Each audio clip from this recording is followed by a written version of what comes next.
Hello, welcome to another Search with Sean. And yeah, if you didn't know already, this show is all around looking at the latest SEO and AI news and other bits of insights from experts in the field. So yeah, again, do intros, get the admin out of the way. So I'm Sean, the host, and I've been working in digital marketing now for several years, focusing on SEO in the last kind of few. And I'm currently the SEO manager at Macmillan Cancer Support. So they've already been on before, but I'll hand over to my great co-host Adair. If you could give a quick overview on who you are, that'd be awesome. Yeah, thanks, Sean. Thanks for having me back. So my name's Adair. My pronouns are they, them. I am an SEO content lead, so I work with Sean at Macmillan Cancer Support. I'm also a chair of the LGBTQIA+ network at Macmillan, and I've been working in charity digital content for about 10 years. Fab. And yeah, just as usual, I kind of like to remind you of things that have gone on recently on the channel. So last week, I interviewed my former boss, John Hudson, who's now the SEO manager at Inc. Digital, and we had a great chat on everything going on in search right now, especially focusing on the agency side and the future of search. So yeah, really good video that was. So I put a link up somewhere and you could watch it, but I do suggest you go and watch that. And yeah, the channel's now nearly hit 10,000 views, which isn't bad for a couple of months. And yeah, I'd just like to thank everyone that's seen any of it. And obviously, it'd really help if you could subscribe as well, because we've got tons and tons planned. I'm booked till end of November with some great chats, and obviously we keep doing these news videos as well. But obviously, the more subscriptions and so on I get, the better guest I can get on and do other exciting types of videos that I've got planned. But obviously we need the YouTube algorithm as it works, and so most of us work in search will know they play off these sort of metrics. So it'd really help if you're enjoying this kind of content and you want to be the first to see the upcoming videos, then please subscribe. That really help. So yeah, so that's the admin done. So we'll crack on. To bring up the slides. As usual, we like to go over what we just did in the last episode. And the last news episode, we went over OpenAI's new search engine, ChatGPT, some of the features that are included in it, new voice developments that have gone on in search, about Google scrapping the plans of third-party cookies, the Reddit's blocking of sites like Bing, which was interesting, and all about AI and what they're doing with the environment and so on and so forth. And in this episode, we're going to talk about the latest on the Google case. Obviously, we touched upon it last week, but it was very last minute, I had to throw it in. So we're going to go into more detail onto that one, looking at the latest on AI overviews, looking at the new Google Core update, and what to expect from the new EU AI Act, which comes into play now. Plus, we've got, hopefully, if we got time, we'll go on to some other stories. So yeah, let's move on to story number one, and it is that case that we discussed last week. So obviously there is reading again, and if I talk too fast, make mistakes, which often happens, especially on hot days like today, then all the links, as usual, are found in the description. So I do recommend that you go and check those out, and that's with all these episodes. So if you want to do, in your own time, go for all the description and look at all the links and articles and videos that we discuss, then that's the best place to go. So yes, let's so on to this. So Google illegally monopolized search and search advertising markets, especially by paying $20 billion annually for default search status on iPhones. Google's monopoly in general search increased from about 80% in 2009 to 90% in 2020. This ruling could influence how century-old antitrust laws are applied to modern digital markets in pending cases, against Amazon, Apple, and Meta. Google plans to appeal the decision in a statement made on X, arguing it offers the best search engine and shouldn't be penalized for making it easily available. So before we discuss, I'll just go on to the second part of this, and about the DOJ, which is the Department of Justice in America, may break up Google, separating Android and Chrome maybe ads. So from a piece in Bloomberg, which is like a business website, it said, if the Justice Department pushes ahead with the breakup plan, the most likely units for de-investment are the Android operating system and Google's web browser Chrome, said the people. I don't know who the people are. They keep referring to the people. So officials are also looking to try to force a possible sale of AdWords, the platform the company uses to sell text advertising, one of the people said. It also says, regardless, the government will likely seek a ban on the type of exclusive contracts that were at the center of its case against Google, meaning the deals it has with Apple and others to be the default search provider on their products and services. It does go on to say, but a breakup might not happen. It is being considered, but less severe options are on the table, like sharing data with competitors and other providers. They say less severe options include forcing Google to share more data with competitors and measures to prevent it from gaining an unfair advantage in AI products, said the people, who asked not to be identified, discussing private conversations. It said on Bloomberg. So yeah, we don't know who the people are. Well, I guess they're representatives on Google. So yeah, it's really, really interesting developments. I guess when I look at it from both sides. So obviously from Google's side, they have a fair point. It is the best search engine at this current time. So it would say that what you're going to do, replace it with, DuckDuckGo or something like that. That's a less inferior, like an inferior product. And they've made money because they have been the best product, so they've been able to spend the money. That's what they would say. And then on the other side, we do want, we do want a fair playing field, and we do want the others given a chance. And, do we really want just the richest to get richer and the others to be left behind? Because obviously that has happened. But then again, Microsoft has spent a lot of money themselves, and it just hasn't really done anything in the market. So, yeah, it's interesting. What's your thoughts there? Yeah, as you say, it is a really interesting one. I think, I don't know, I think perhaps ironically, given that my job relies on Google a lot, I do take an anti-capitalist view in general in my life. So part of me is quite, I don't know, glad to see that there is this kind of reckoning of this monopoly of these big companies. We do have too many players, big companies, media companies as well, that probably do have too much power, and a lot of it they have paid for. So as you say, it's those with the most resources get the most reward, and that's not necessarily fair. And I think also Google's response of, well, we shouldn't be punished for being too good is quite funny, and they should, I don't know, it kind of doesn't really acknowledge the fact that yes, they are very good and there is a reason they're so dominant, but also, as you say, they've paid billions of dollars to be where they are and to be in certain places and to be seen. I mean, there will always be detractors, I think, even now, even, with Google having so much market share, there are people who don't want to use Google and who want to use competitors so that they don't have as much of a monopoly. And I think, especially with AI kind of coming in more, there is a bit more opportunity for other competitors to really challenge them.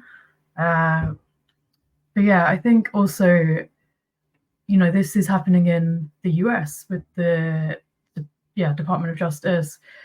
And I'll be interested to see if it actually happens, if anything actually happens, because they are so powerful. So it's interesting that these conversations are happening, but I remain a bit skeptical as to whether they will actually have to change anything. I don't know what you think about that. Yeah, I mean, I was going to get onto that, but yeah, definitely. I think what's interesting, well, that, and this is the case with so many things that we've seen recently, is that laws, a lot of our laws in the US and in UK and in Europe are very outdated. They were made a long time ago, and they still stay in place. And the world's moved on very rapidly just in the last 20 years or whatever. So they do have to be outdated for sure. And there's a lot of digital companies that are taking advantage of those old laws to kind of do what they want. So that definitely has to be looked at. In terms of whether I think Google actually going to get the severe punishment that they're warning, like you say, I very much doubt in this case that that will happen. I think it will just be they're going to have to share some data like that, like it was said. I really doubt they're going to be forced to sell off parts of their or break up parts of their company. It would be very interesting, but I really don't see that happening. But what it has done, this whole case, and obviously the leaks kind of piled onto it, is it has opened up, well, from our point of view, we know a lot more about how they operate, from just a technical standpoint, and also from a general public point of view, it probably has dented their trust in Google. But as David Sayce said when he was on, you know, people, general public, most of them don't really know too much about the choices in search engines because they have been forced.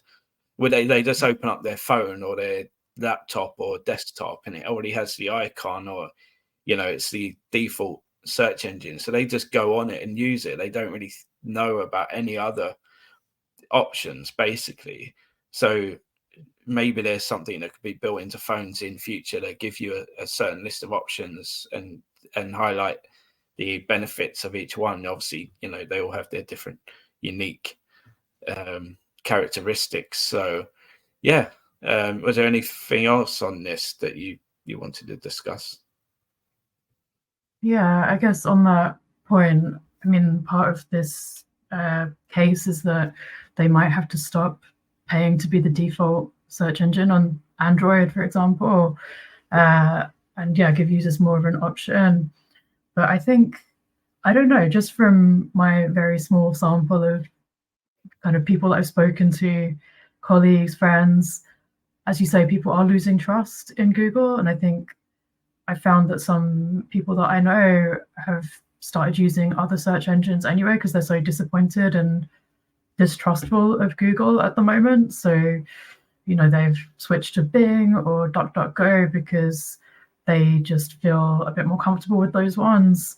So I think I think it's interesting, just if you are an SEO or this world, that just to see what people around you are doing, whether they still trust Google, because I've been quite interested and surprised by the fact that, yeah, whenever I've sort of brought up what I do with people, there's quite a strong reaction against Google and AI overviews especially, and people are, despite what they say about how much users are satisfied with it, a lot of people are not. And it's interesting to find out, just to do a little bit of your own, kind of casual user research about what people are doing. Yeah, and I think also the fact that even if they do have to take some kind of action, it will be interesting if they do have to collaborate more with other search engines. I'd be really interested to see what that looks like. But yeah, I think even if they do, this is, at the moment, this is US, right? So is this going to apply in other markets? I would be very, curious to see, although I think that they might have to make some changes, but as we said, I think they'll probably get away with it quite lightly. Yeah, it's a valid point about whether that will carry over to other countries. I think What I was going to say in terms of in terms of like obviously there have been some, and we might touch upon it in this episode, but some surveys that come out that people are very satisfied still with Google. They have a high satisfaction rate, and it'd be interesting to see how those were carried out because we're getting very mixed messages, and obviously there's things like we discussed with Ray Sadiq around people are now starting to diversify their journeys, where they search, they say different search engines, but also social media platforms and stuff as well. And then you got the large language models and that kind of thing. So and obviously, like we said before, look, Google are still the dominant player and they probably will be for a very, very long time. But it's important that you also diverse where you're putting out your content and where you're optimizing to make sure you're not solely reliant on Google. And people's trust has gone down because obviously after the helpful content update, the last one where it seemed to mess up a lot of stuff, and the results coming up at the top of the page were probably, well, sometimes not the results people expected to see. And also with the fiasco of the AI overviews where it's giving out some questionable answers, it all added to people's trust within Google. So it'll be very interesting to see where this goes. Like I say, I don't think it's going to be the major implications that they're threatening. So we're going to the next story. This is the latest on AI overviews, funny enough. And there's been some developments and some findings. So we'll just go over. Well, first of all, we'll go over the kind of developments, and we'll go over the kind of findings that have also been seen. So Google expands AI overviews to 6 new countries. That's the UK, India, Japan, Indonesia, Mexico, and Brazil. Users can now save AI overviews for future reference. Google is testing in-text links within AI overviews, an option to simplify the language in some summaries, and a new right-hand link display for AI overviews on desktop. Also accessibility on mobile by tapping the site icons on the upper right to check out relevant websites while you search. So there's some of the developments. I mean, I'm already seeing a lot more AI overviews in my results, and they are pretty good. I'm not gonna lie, they are quite, they do help. It simplifies the process. Obviously, it is quite interesting how you could perhaps save the overviews of future reference. That's quite an interesting development there. And what I have seen in overviews, a lot better at citing websites, and we'll get onto it in terms of also, it does seem to be citing more relevant, trustworthy websites as well in those results. So I don't know. I know you've seen some of the results as well in the UK. What have you seen so far? I feel like one thing that I have seen that hasn't been so good and that I do hope they will address is non-location specific citations. So, for example, when I've searched, I get a lot of citations for US-based websites, and although they might be credible websites, that instantly makes me, I don't know, it especially when it's something kind of healthcare related. We've got completely different healthcare systems, so I think that's something that they really need to address and perhaps haven't. I mean, I know there's another story where it mentions that a lot of the results are from India, lots of Indian websites being shown, which they may be really credible, great websites, but depending on the topic and where you're located, that might make you not necessarily want to use that result because it's not as relevant to where you are. So I think that's one thing that, I would like to see them address. But I am pleased that they're giving more citations. I think a lot of SEOs will be breathing a sigh of relief because that was a big concern with these AI overviews. That what does that mean for my website if everybody's going to be going to the AI overview rather than my site. And also I saw, I'll try and find it afterwards, but there was a post on LinkedIn about some kind of blue tick equivalent verification for, like we have on social media, you know, a kind of verification signal that Google might be putting out for search engine results, which would be interesting about what their criteria will be for that and how we get that. So obviously, if we've seen with X, you have to pay for that now, so I'm hoping they don't do that. Yeah, I mean, I think it would be a mistake if they do, as it was with X, but we will see. I think the save function, I'm not sure about that. I don't know if I would save an AI overview. What do you think, Sean? I mean, I guess because of the work we're in, I might save some, but yeah, I don't know if the general public would, to be fair, but maybe they would. I don't know. Maybe they're like, oh, I'm going to need that later. It really depends on how much they Yeah.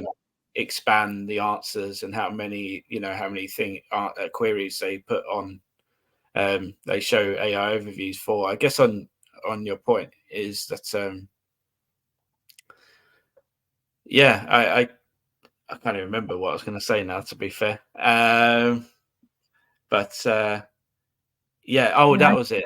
Brody Clark was the person that tweeted out the blue tick stuff. So yeah, I think and the localized stuff, yeah, that's what I was going to say. I think that's what, when I was in a recent episode of something else on another show, John Mueller was there, and I said that's kind of where I would like it to be improved further. You know, the localized stuff, especially like for us, as you say, the health sector. So it's totally different. So if Mayo Clinic or Healthline are showing up, or that kind of site, it does give, obviously, cancers are pretty much the same everywhere, but the kind of treatment and the cost and the services are totally different. So it wouldn't really be that helpful past the initial information. So yeah, I think that needs to be addressed. And yeah, the blue tick stuff would help. But yeah, like you say, the criteria would need to be, it needs to be strong, because if it's just based on things like, I don't know, traffic or something, you could throw together a decent AI website that's just scraped off other sites and get a good amount of traffic. Hopefully that won't be the case in future. The better these algorithms get, but what I'm saying, it shouldn't just be based off that kind of stuff, which I'm sure it won't be, because Google's algorithms are getting more sophisticated. So yeah, just off just some additional AI overview findings, and you touched upon some of it there, but so yeah, they found, and this is on Search Engine Journal, that a kind of recent study on the results.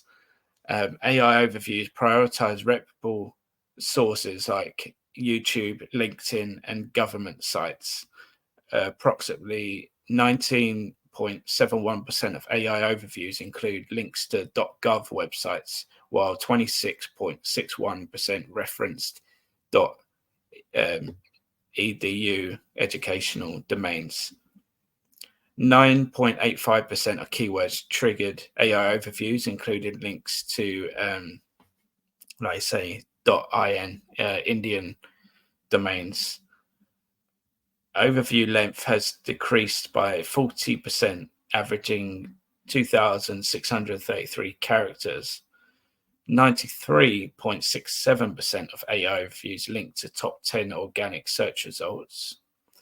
And the study found that 7.47% of searches triggered AI overviews overall, a slight decrease from previous research.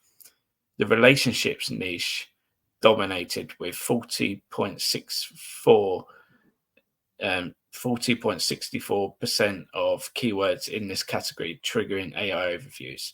I don't actually know what that covers, relationships and niche. I guess that's dating advice and stuff like that.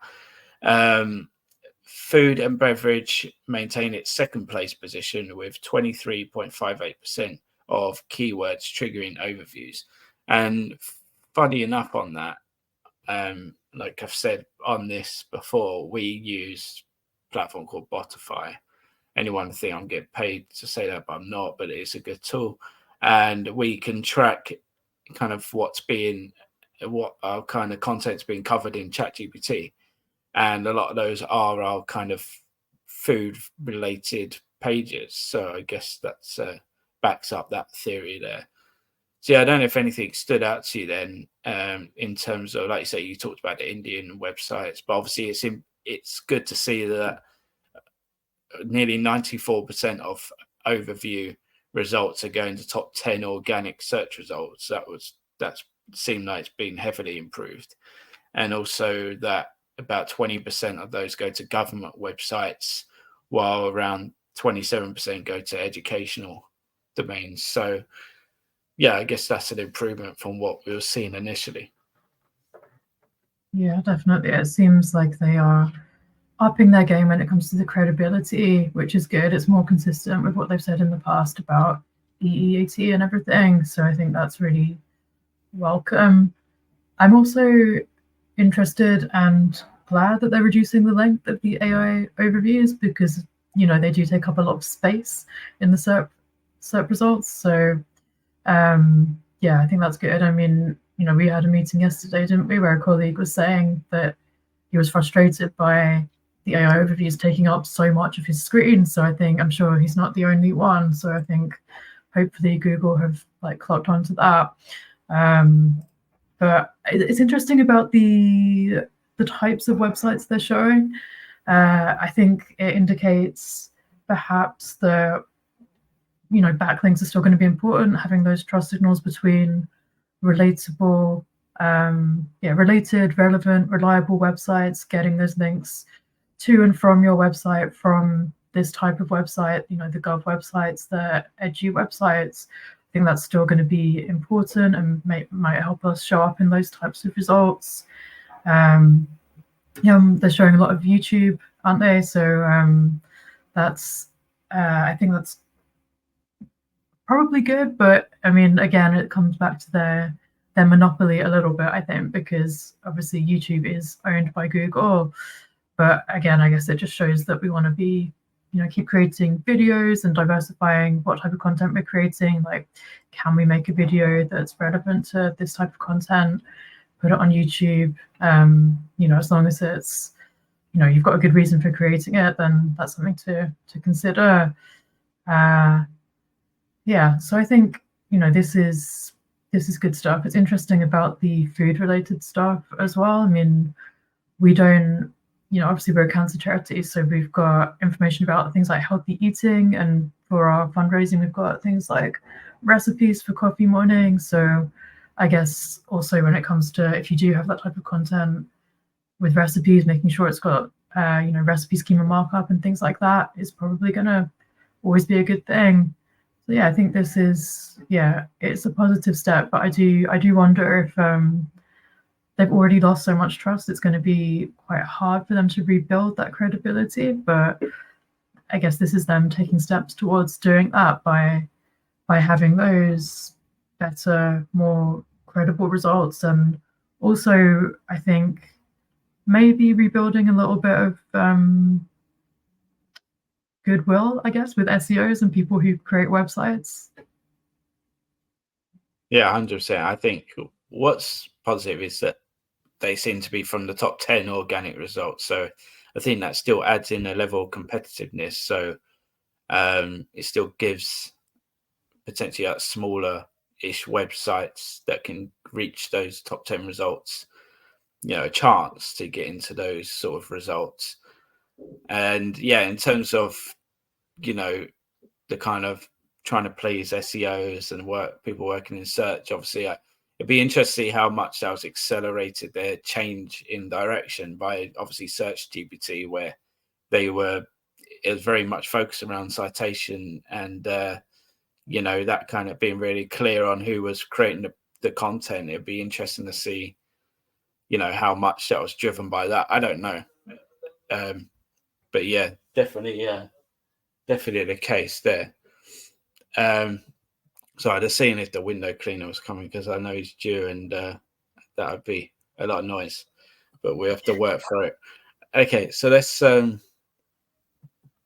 on to the next part of it. And this is, so we all know Rand Fishkin. I've mentioned him enough on this channel, and you should follow him for some great insights.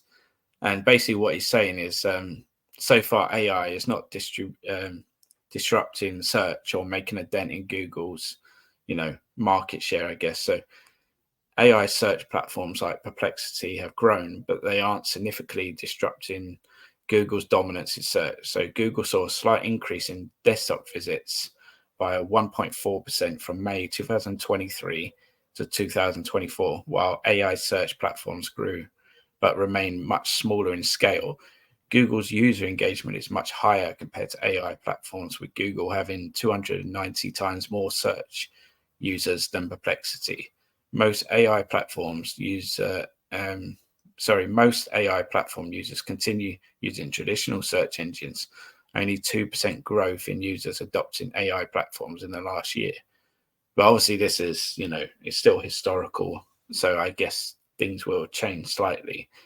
But it's just interesting. I guess, like with most things, change like this takes time, and it will be a slow process. So I guess, I didn't expect to see too much drastic change. But I guess, like I discussed with Ray Sadiq, that it's not so much people are still using Google. It's just they're using more in their process. They're using different channels to try and verify and find things, and then maybe they're still going to Google for that final sort of confirmation. But yeah, I don't think you had any thoughts on that piece. Yeah, I think it's a good reminder, actually, that I think if you read the article, that I think for us who are in the SEO world, there's so much talk about AI, and I think people in the companies we work for are very excited about it and interested, which is great. We're really interested too, but maybe it actually, your average user maybe isn't as thinking about it as much as we are, and it hasn't. What Rand Fishkin says in the article is maybe not to ignore it, but wait until it's more influential. And there's still a lot of volatility with it, as we know. So I think maybe waiting, not ignoring it, like keeping an eye on it, but like waiting out for a bit of a wider adoption and more, I don't know, consistency perhaps, could be beneficial. And don't forget about your other platforms. Don't forget about your social media. Don't forget about your website and other emerging competitors. So yeah, I think I thought it was an interesting take, and one that we kind of haven't come across that much, of just kind of, just be excited, but don't get too excited about it, and keep doing, your usual content optimization and good practice. Whatever happens, that's still going to be needed. So yeah, I think it was some really good points there. I think as well, in terms of adoption, it's important to bear in mind that AI overviews use a lot of power, and they can be slower, especially if you've got don't necessarily have as good internet connection or access. So there's maybe something to think about there in terms of the accessibility of them, and who is actually going to be able to access them, and are they going to be a barrier for some people also if they're slowing down your search results. So the other thing about it was that he mentioned that desktop searches are going up. It's still smaller than mobile, but I think just being aware of different devices is always important. I think for us, people who essentially have desk jobs are often on desktops. So, making sure that when you are doing optimizations, check it on and check the results as well on both desktop and mobile, and see what the differences are. I think it's always, I'm reminding myself to do that here as well, but I think it's always important to do that. Yeah, 100%. And I think obviously it would be interesting if Google was, forced to, not be the default search engine and that kind of thing. If behaviors and their market share go down and that kind of thing, that could change it. But yeah, I can't see it dramatically. I can see people using, like I said, different platforms in their journey, but I still think when they want to really clarify something, they will always still go back to Google, because it's just in, it's just in everyone's heads. I'll Google it. You don't really hear someone say, "I'll Bing it." It's not. It just doesn't. Few just don't say it. Is that the right term for Bing? I don't know. If you Bing it. But yeah. Maybe, but I mean, our DuckDuckGo also sounds quite weird. So, Yeah. Yeah. It'd be interesting actually if anyone's got any ideas in what we should call those things. So leave a comment if you could think of that. And yeah, if you're enjoying this kind of content, please, I know I said before, if you could subscribe, that'd be awesome. It would really help the channel. So, and yeah, like I say, all the links in the description for all these stories that we're discussing. So on to the next one, and it's another Google Core update, but it's a bit different from the others apparently. So on August 15th, Google released the August 2024 Core update. It will take about a month to fully roll out. This update is not just the normal Core update. The August 2024 Core update takes into account the feedback Google heard since the September 2023 helpful content update that seemed to have a negative impact on many smaller and independent publishers. So John Mueller, our friend at Google, said, "Today we launched on our August 2024 Core update to Google Search. This update is designed to continue our work to improve the quality of our search results by showing more content that people find genuinely useful and less content that feels like it was just made to perform well on search. There's nothing new or special that creators need to do for this update, as long as they're making satisfying content meant for people.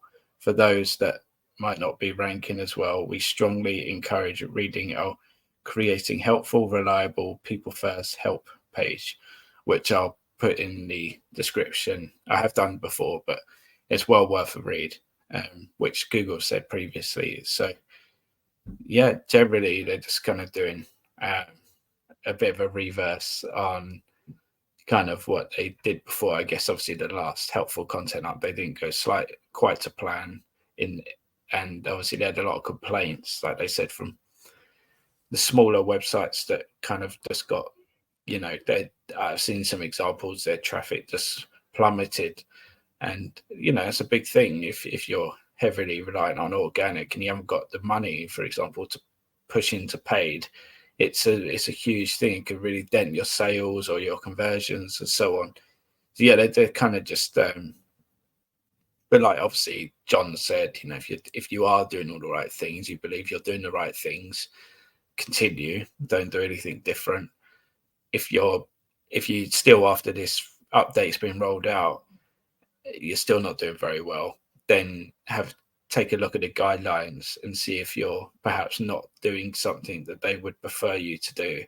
And like I said, I'll put the link to the guidelines, but as when I interviewed John Brockbank, he just said they're like the holy grail of SEOs. The guidelines, they're they're what Google wants you to do, and that's what they're expecting. So if you haven't been reading them or you don't measure yourself against them, then you should start, basically. So yeah, I don't know if you got any views on this rollout at all. I think I'm not really sure how to respond to it, because I think it kind of seems like helpful content update 2.0, and maybe it's that it didn't work properly the first time, and so this time they're just kind of trying to fix it or fix issues that they didn't anticipate last time. But I imagine that there might be some small publishers who have been hit that might be a bit frustrated by this, because I think the feeling is that, well, we're already doing the right things. We're already doing the helpful content, and trying to make it, follow the guidelines, and we were still hit. So yeah, I think we'll have to wait and see whether they do see recovery after this, because at the moment it kind of is like, what's actually changing? What is going to be different?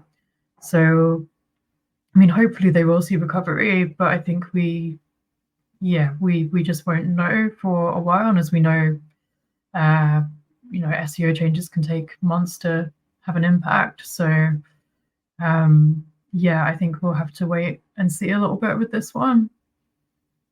I mean, that rollout was quite a long time ago, and like you say, it's taken quite a long time to learn from their mistakes and to change things. So that would be, if we were a small publisher or a website that's been affected by this, you would be highly frustrated. There has been a lot of stories about, as you say, they're doing all the right things. They follow all the guidelines the best they can, and they got major hit. And then I guess what kind of rubs salt in the wound a bit is since then, and we know obviously Google's a huge company, but since then you've seen like the Reddit agreement come into play, and you've seen loads of Reddit answers on the search results, and obviously the AI overview stuff, and then they get onto this to and it might have taken a long time. I don't know. I'm not in the I'm not part of Google, so I don't know how much of a mess it was that they had to sort out.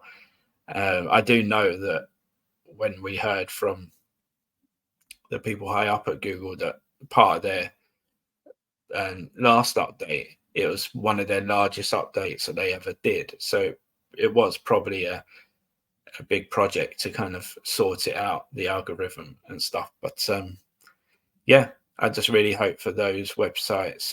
Look, we all want, basically, I know obviously we're all very biased on, we want our website to get loads of traffic, we want it to rank really well. But as a general user, we just want results that are the best possible results for you for that query, and to be relevant, and to be from a reputable source that's giving you really strong information. And that's all we want. So yeah, I don't get why what happened in the first instance. I really don't know what they could have done to the algorithm to mess it up so much. But hopefully now it will be resolved, and those websites will see recovery if they deserve it. Obviously, I guess there is also a lot of rubbish on the internet, so we do want that to be discarded. But yeah, I guess there's a fine line. Obviously, you got the AI copy in there and that kind of thing. So I guess it'll be really interesting to see that. Obviously, if you follow people like Lily Ray, she's really good at updating on recoveries and stuff like that. And I'm sure I'm going to have guests on who work for agencies that can discuss what they've seen in terms of recoveries for their clients and stuff, if they had to. I guess it's tricky because obviously we just see examples on things like LinkedIn. Our traffic's obviously we have a large site, but mainly in the whole it's been pretty steady. So I think we've been lucky on that extent. But yeah, I think obviously I've worked at smaller companies and who have been quite reliant on organic, and if our organic did drop to the levels that I've seen on some examples, I would be pretty angry at Google right now because we would have seen sales drop massively, and that would have been, people's jobs and that could have been on the line.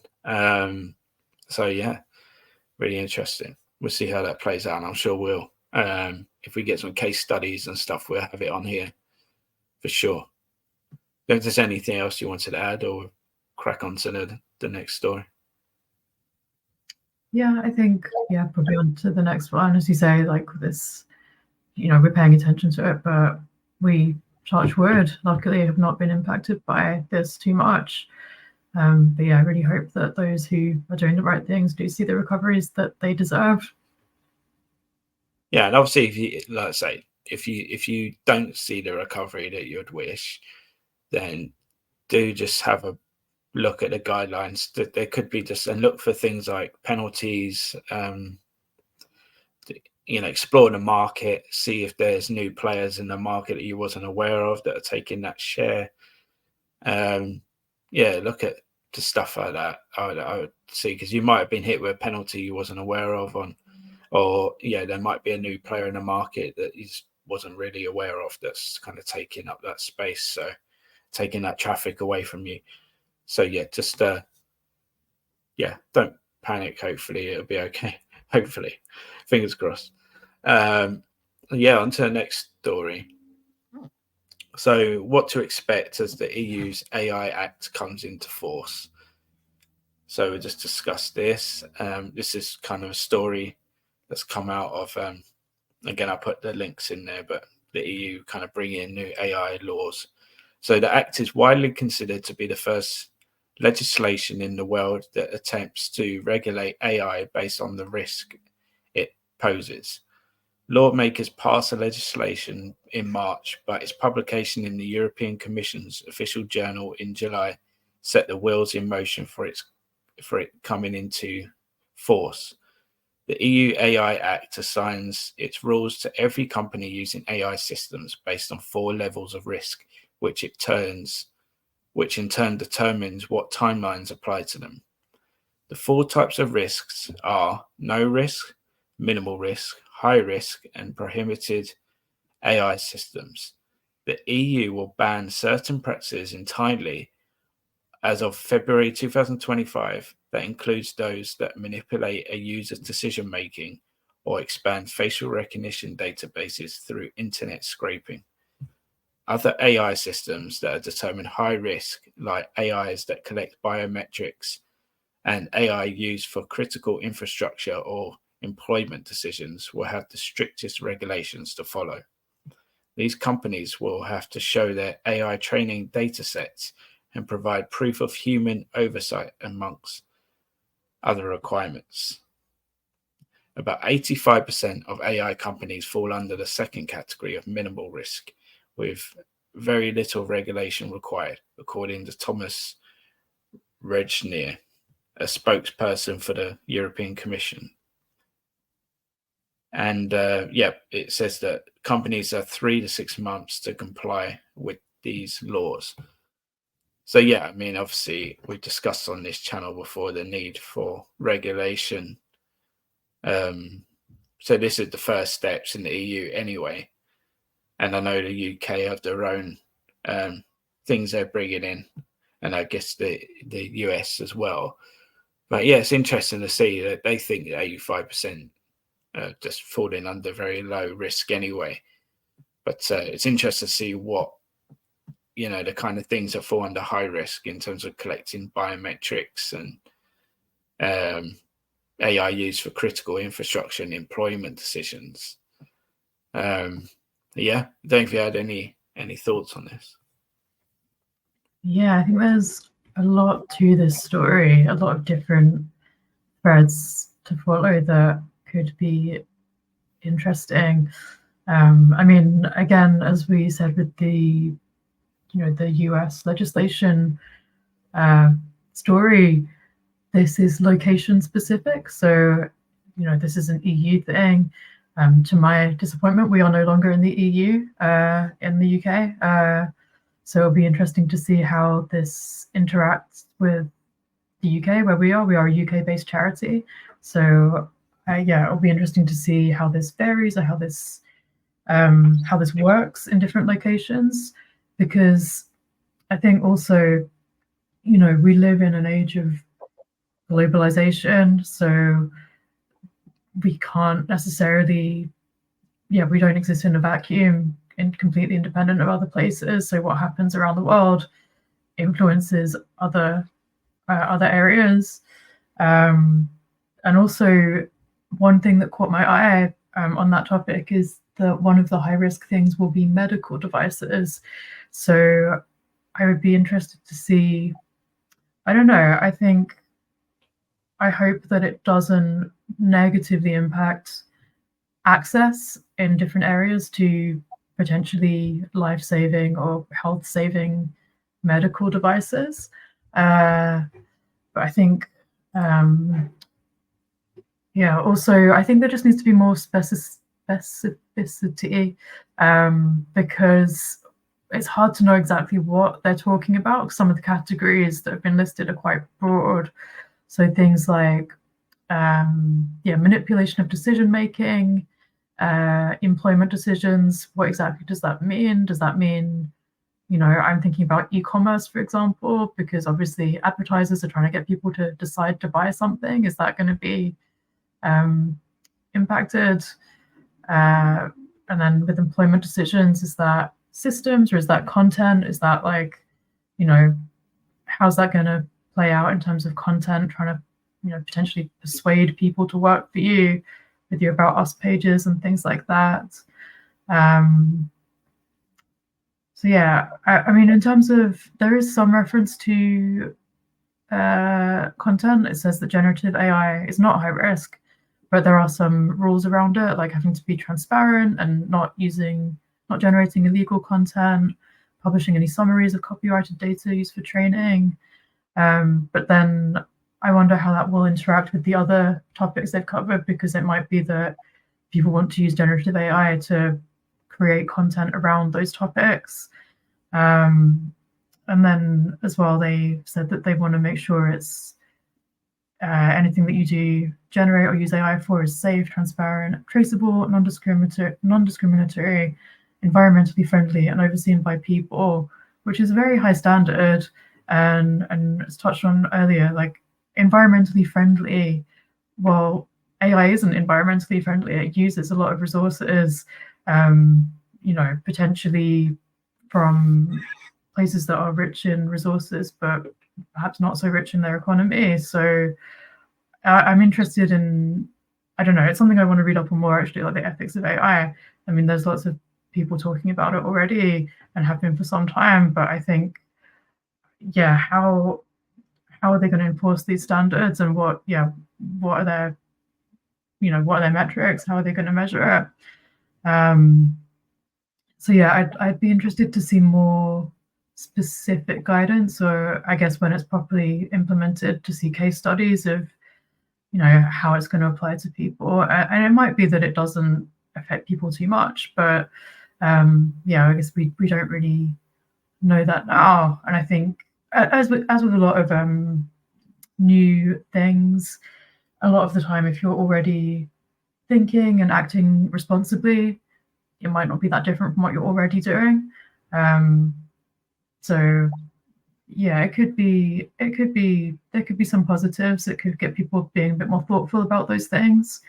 But then some people in the articles that will be shared, some people pointed out potential loopholes or gaps. So things like human rights around policing and national security. So I think there are still some concerns about it, but I think it will be, it's an interesting story. And also, just on a more general point with this and the other story about Google's monopoly, just to see more interaction and kind of legal interventions in technology that I think are happening because of AI that we haven't necessarily seen before. So I don't know, it's going to be intriguing to see how it all plays out. I don't know if you have any further thoughts, Sean. Yeah, that's some great points there. So thanks. I think this obviously I haven't read the laws like thoroughly, so I don't know everything about them. But obviously, what I do have concerns with that we see today, and we discussed with Google, is that these bigger companies that have got a lot of money, well, one, they're very good at finding loopholes in the regulations to do what they want to do, or they can pay their way out of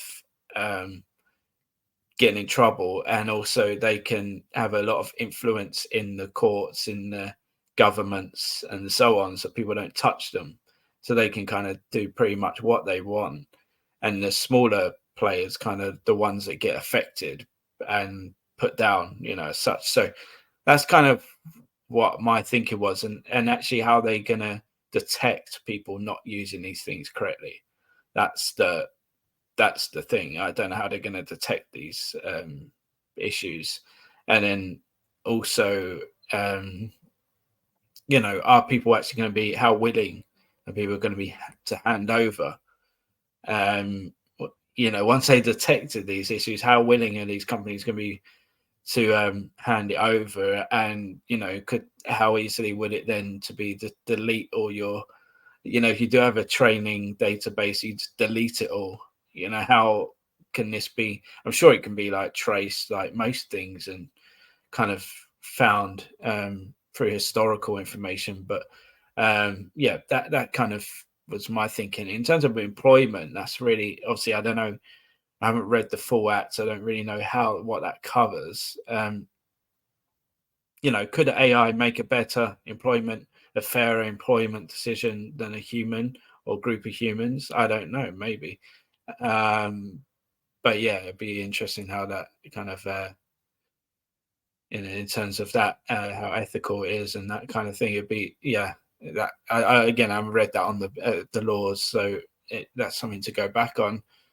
And yeah, in terms of like, the EU and the UK, AI has a lot of possibilities to enhance how we live and enhance.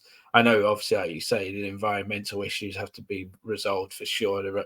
We said in the last news episode how much energy and water and everything it's using just to power it right now. But it has got the ability to change the way we live in a massive way. Everything from healthcare to the general energy consumption and everything else. So we don't also want to regulate it so much that we don't actually progress things as quickly as we could do with AI. And obviously, like I say, if we stump whole growth in terms of that, then other places like China, Russia, countries like that would probably not regulate it as much as we would, and just keep on advancing and in that aspect. So yeah, it's a fair, it's got to be balanced, and how they're going to execute it, and it's going to be interesting. I'm not sure how easily it's going to regulate. And also, just to throw a spanner in the works, at the moment we're in control of AI to a heavy extent, but that may or may not always be the case. If AI does become, it develops in the way some people think it will, then it may not be able to be controlled. And that is the bigger question. But, we have to see about that one. But obviously that should be considered as well. What do we do in that circumstance? Because if AI are building their own models, their own databases, their own, how is that monitored? How is that regulated? So yeah, I know you got anything else to add, or we'll go on to the next story. Not really, but I think, yeah, it's an interesting point about AI potentially one day gaining more sentience and being able to do its own thing and be, how will that be regulated? Yeah, I don't know, but yeah, it's definitely a risk that we should be aware of and hopefully stop that from happening before it does. Yeah. I think the thing is, it's only human nature that we kind of not ignore, but kind of leave to last the most difficult question in the room. And that is, a lot of people with a lot of knowledge and expertise in the area think, even the godfather and of AI, who was like the co-creator, believed that is very real possibility. So it should not be ignored. So yeah, that'd be interesting. So we're going to the next story, and this is obviously the part that we talk about just random stories, and this in other news. So first of all, I just want to start, and I do this sometimes, sharing sort of webinars that I've watched or whatever. And this first webinar was a Clearscope one, which I really, obviously the link could be in the description, and Clearscope do some really good webinars a lot of the time. They have some great guests on there. And this is all about what's going on in SEO.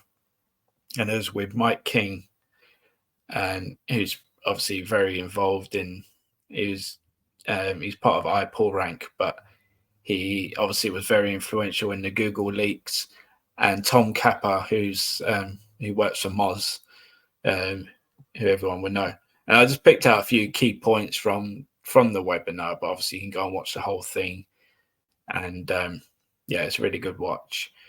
So basically, some of the key points was keep your curiosity around, building authority in the SEO space, whether it's for your career or on your site. So, they're just talking about, the importance of continuous learning and testing, being curious basically around what's going on. Don't stop doing those things. They're still very important. Especially the testing aspect, they go into quite a lot, how that's still important to do those things and to learn. And I've always said, because obviously case studies are very helpful, but every website and every industry have their own behaviors, and one rule or one, test or experiment that's maybe worked on one site may not necessarily work on your site. So it's worth experimenting and seeing if that is the case. So AI overviews should be something that's still on your radar. Obviously, we discussed before, even if obviously they felt premature, they discussed that, and they're saying you can optimize for them, but should you? That was the question with Mike and Tom. And impressions tend to be an undervalued metric by SEOs, but you should pay attention to them. So with less clicks being sent to the top ranking pages, it's all about getting that sweet visibility.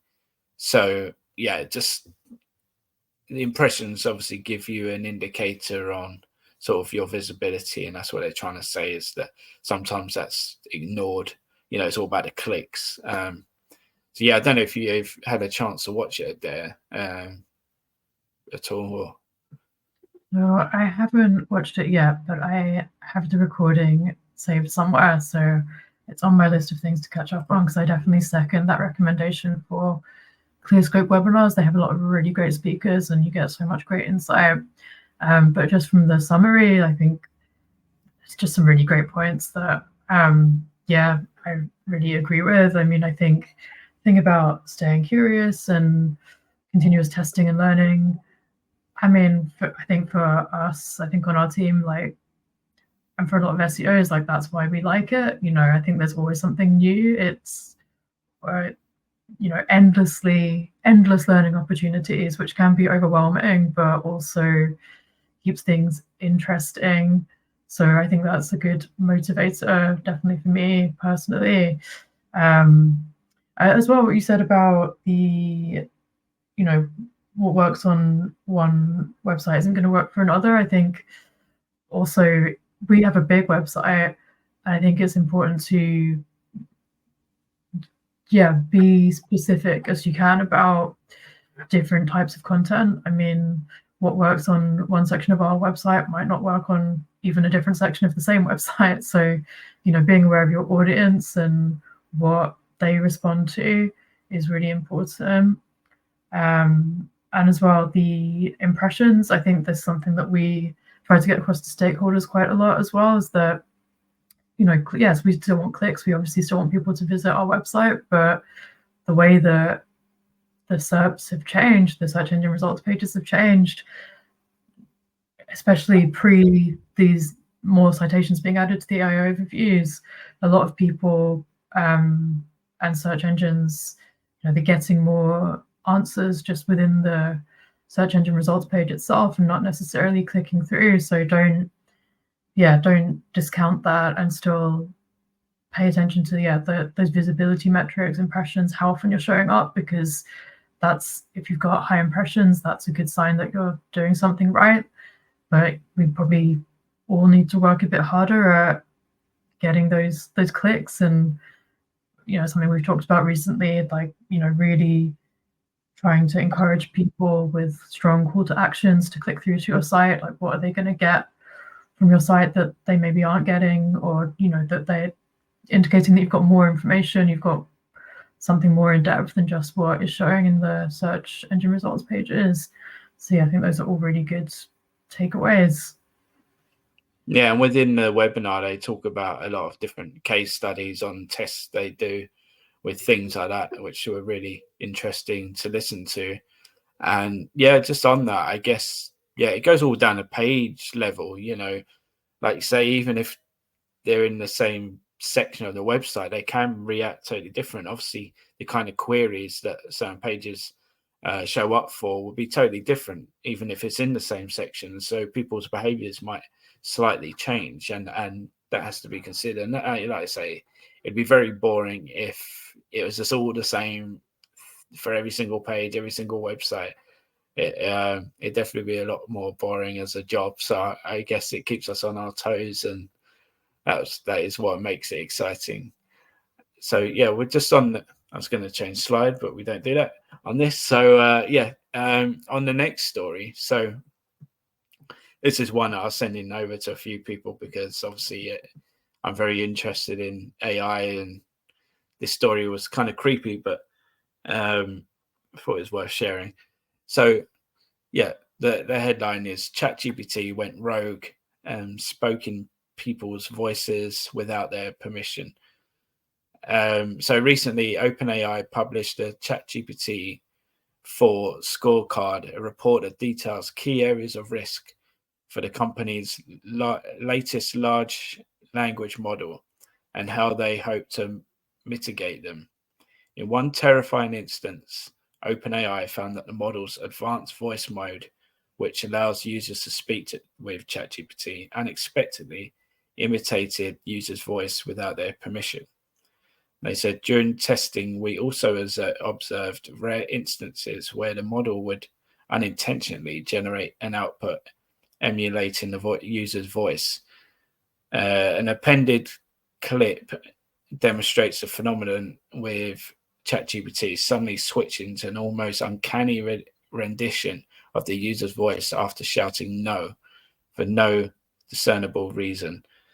Fortunately, OpenAI found that the risk was unintentional voice replication remains minimal. The company has also locked down the unintended voice generation by limiting the user to the voices OpenAI created in collaboration with voice actors. So, yeah, obviously, I wanted to share that as quite an interesting one. We've known with OpenAI and AI in general, sometimes it does go a bit rogue on a few things. It's also in the past told people to stop being lazy and do it themselves. So yeah, I guess any thoughts on that one? I mean, not really, other than that it's quite creepy. And yeah, I haven't used advanced voice mode on ChatGPT. I don't know if you have. Yeah, I have, but I mainly, obviously, I said before, use the Pi app. That's kind of like a voice-based personal assistant type thing. Yeah.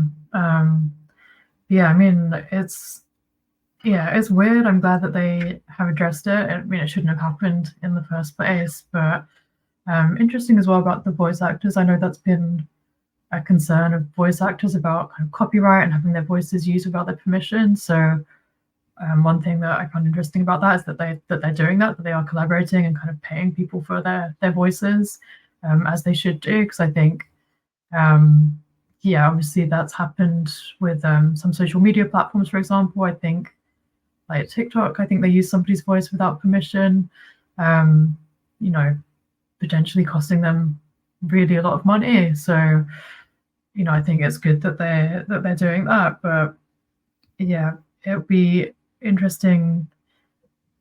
Yeah, I mean, voice in general as well is yeah, it's always interesting to think about voice search and how that's working. Longer tail queries, for example, tend to be voice driven. So yeah, I mean, I don't really have much insight on that other than that it's quite creepy. Yeah, I don't know if you have any further thoughts, Sean. Yeah, I think it was Scarlett Johansson who were having issues with OpenAI. I think she was originally like discussing possibilities of doing one of the voices, and then pulled out of the talks. And then I think she believes they continue to use her voice. Obviously, they only need like a snippet of the voice to then, replicate it across a larger scale. And this obviously, as this gets more advanced, this is going to open the floodgates for scams and rip-offs and that kind of thing. It is quite scary because scams are getting more and more advanced. And if you could replicate anyone's voice with just a snippet of their voice, yeah, it could get very dangerous.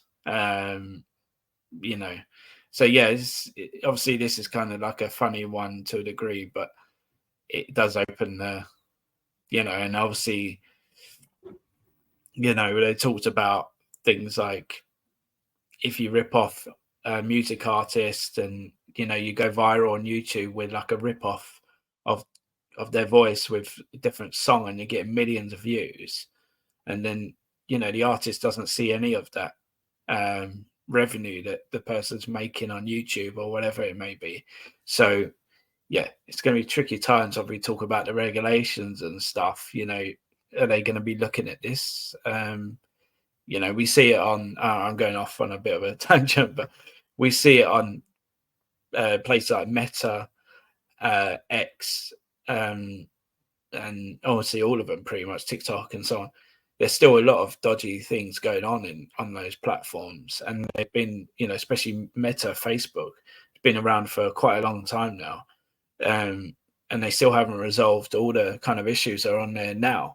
So when you start adding more advanced, AI based features on there, yeah, it's going to be very hard to control, I think. So people have to be careful, I guess.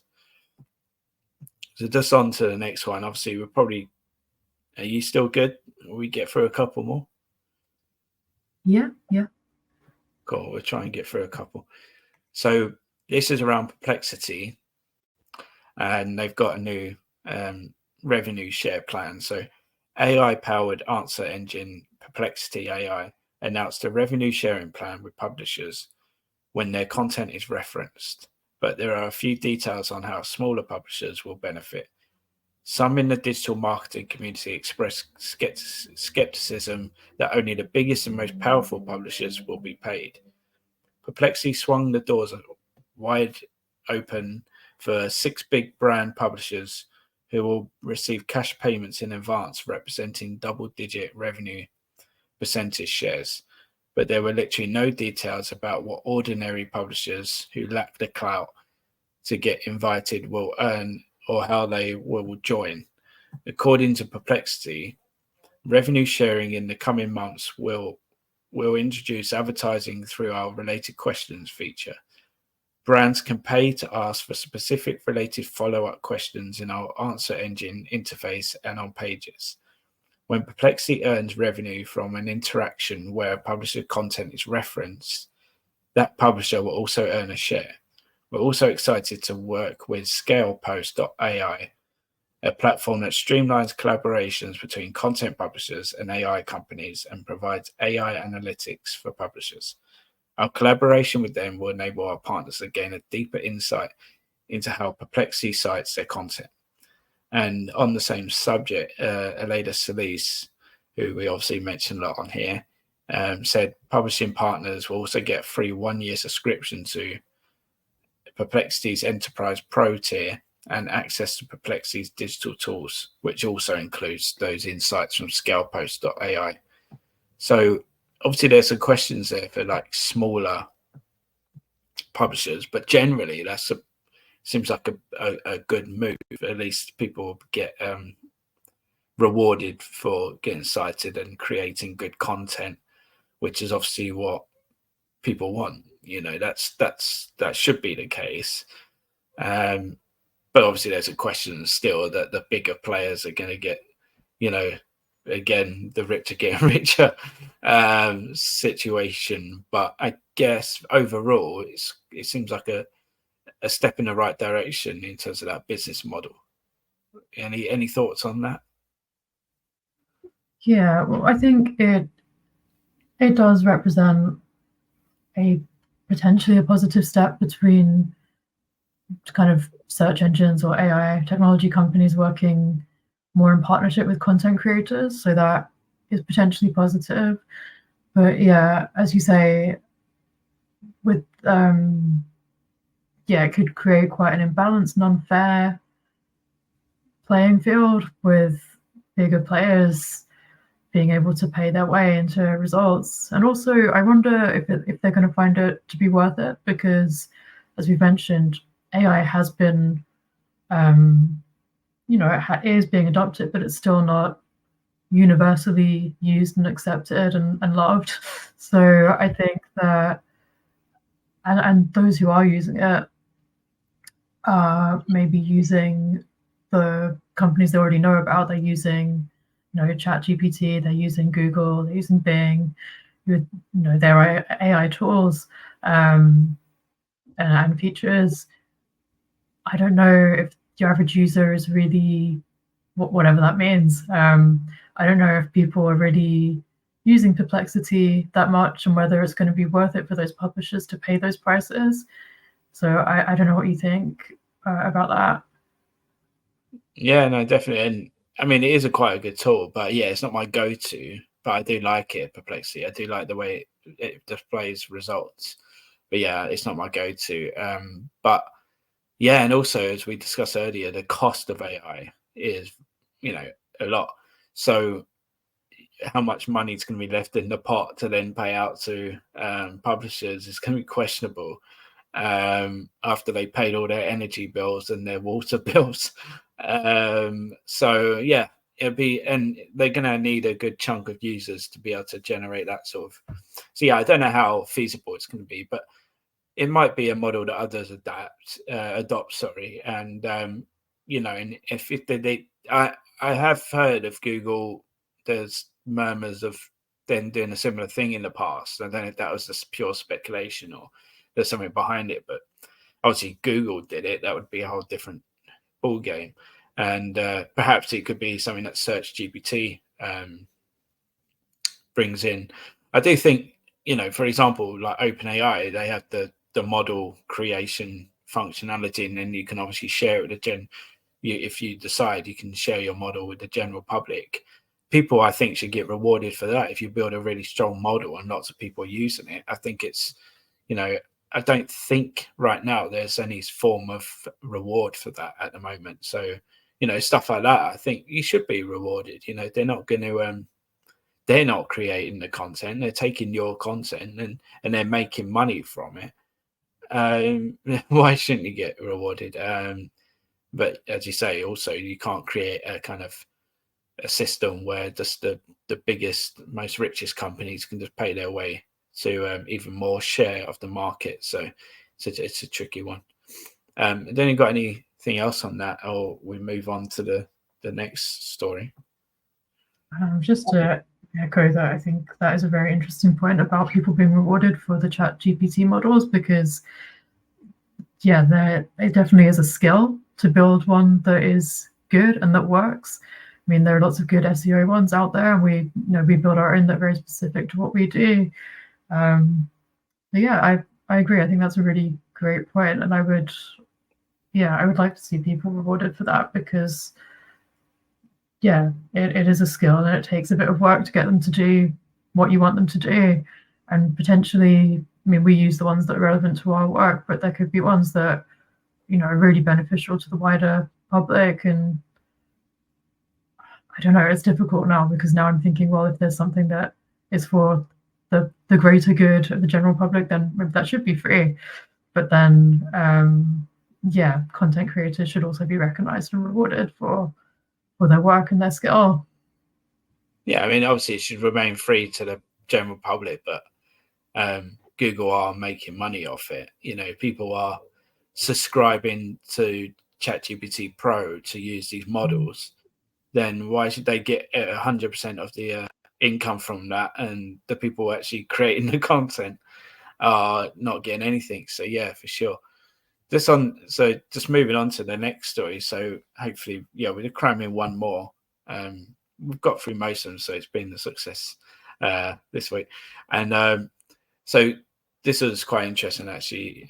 A survey from Hrefs, and basically the question was, do SEO specialists need certificates? That was the general basis of it. So SQ on, I hope I pronounced that okay, via Hrefs, basically the summary was no, they're not important at all. Out of all the job listings they looked at, only 3 asked for them, basically. So yeah, the whole thing was just analysing different SEO job listings and seeing what was kind of being requested. So he analysed 52 SEO specialist job listings, and from that also he saw what do they most commonly ask for in terms of what they want from SEO specialists, and 90% keyword research, which isn't that surprising. 75% SEO performance monitoring and analysis, 69% on-page and content optimization, 67% reporting, and 61% technical SEO. So yeah, I thought that was quite an interesting one. In terms of, when I had Daniel Foley Carter on here, obviously saying there isn't really any sort of, degree that teaches SEO, or obviously there are online courses, many, SEMrush and Hrefs do their own stuff and that kind of thing. So there are courses, but generally, obviously, there's not like a major certificate, obviously, like from a university or whatever. So yeah, I guess a lot of SEOs would have come through the marketing route, but not always. Or the kind of, a lot of them I think come through writing and stuff like that as well. But yeah, and in terms of common responsibilities, there's no real surprise there. Keyword research and SEO performance monitoring, reporting, technical SEO. I guess, those responses may change as search advances. But yeah, I don't get any thoughts. Obviously, for me, I've hired people in this space, and I think a lot of people would say this, like, qualifications are not, it shouldn't be, obviously they give you some indicators, but generally it should be based on other things, in my opinion. I don't think that should be, the qualification aspect isn't as important for me. I don't think it's not a big thing for me, having been to university and done it myself. But yeah, don't know if you've got any thoughts on this one. Yeah, I feel encouraged that most of the job listings don't say you need a certain degree or anything, because I think a lot of employers are getting better about this as well, and like realizing that there are actually very few jobs really that really require you to have, at least in our world, that you really need a specific degree for, and that can create employment inequalities. Not everybody has access to the same opportunities. So if you want the most diverse and most dynamic team, then actually that can create a bit of a barrier to you getting that. So I think it's good that that has been removed from a lot of, not just in SEO, but many other fields as well. Obviously, there are some medical field, for example, where you do need those qualifications, but for the most part, so much of SEO is learning on the job. I didn't work in SEO a couple of years ago. I used to be on the digital content team at Macmillan and was able to make the happy move over to SEO.